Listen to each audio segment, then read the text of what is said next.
Assalamualaikum warahmatullahi wabarakatuh.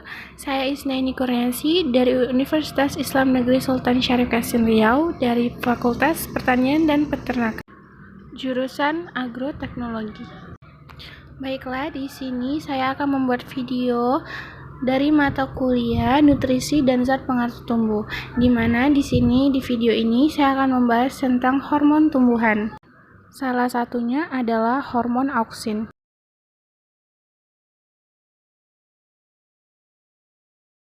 Apa sih itu hormon? Hormon berasal dari bahasa Yunani, yakni hormein yang berarti menggerak. Ada pula yang mengartikan hormon sebagai chemical messenger atau pembawa pesan kimia. Berikut adalah beberapa istilah yang biasa digunakan dalam kajian hormon tumbuhan atau fitohormon. Zat pengatur tumbuh atau plant growth regulator, dan juga inhibitor.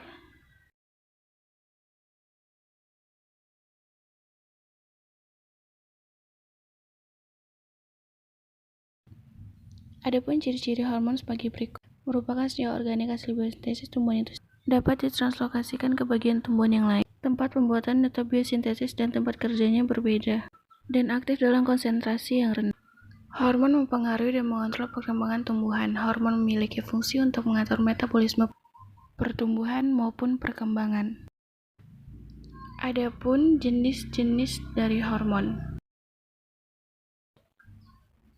Auksin, giberelin,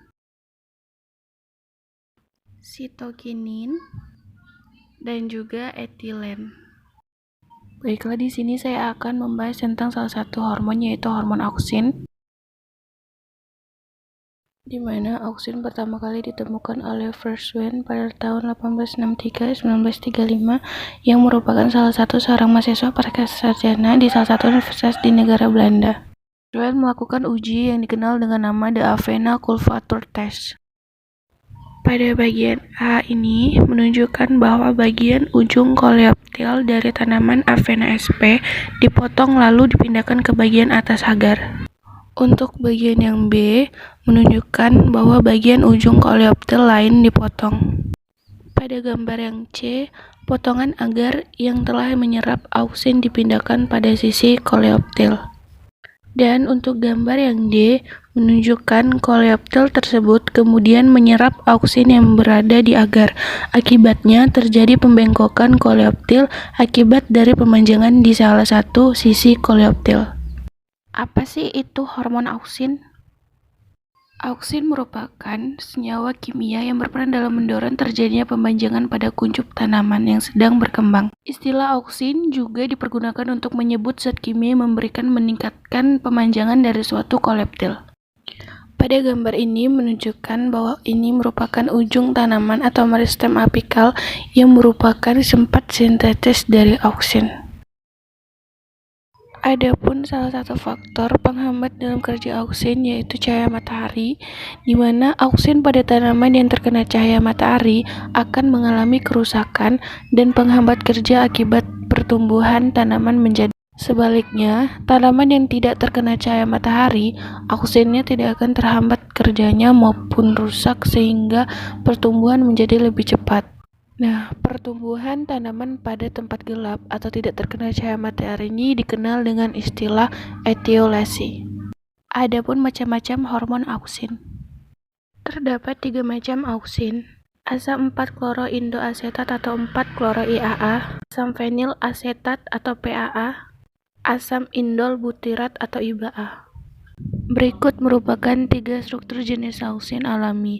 Yang pertama adalah indolet 3-asetot asid atau IAA, yang kedua adalah klorindolet 3-asetit asid atau 4C1 IAA, dan yang terakhir adalah indolet 3-butyric acid atau IBA. Dan ini adalah merupakan struktur auksin sintetis yang biasa dimanfaatkan sebagai herbisida dalam hortikultura dan pertanian. Yang pertama adalah 2,4D. Yang kedua adalah 2-metosi 3,6-diklorobenzoik acid atau dicamba. Adapun fungsi dari hormon auksin, yang pertama adalah memacu proses pemanjangan sel atau pertumbuhan, yang kedua menghambat pembentukan tunas lateral, yang ketiga membentuk akar adventif, yang keempat adalah merangsang terbentuknya silom daun floem oleh kambium, Yang kelima adalah menghambat rontaknya buah dan merangsang pengguguran daun atau absisi. Yang keenam adalah membantu proses pembentukan buah tanpa biji. Yang ketujuh adalah mendorong terbentuknya serabut-serabut akar dan akar lateral. Yang kedelapan adalah sebagai herbisida.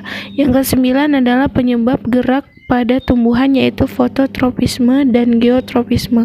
Dan yang terakhir adalah absisi.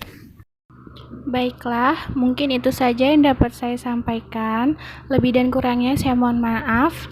Wassalamualaikum warahmatullahi wabarakatuh.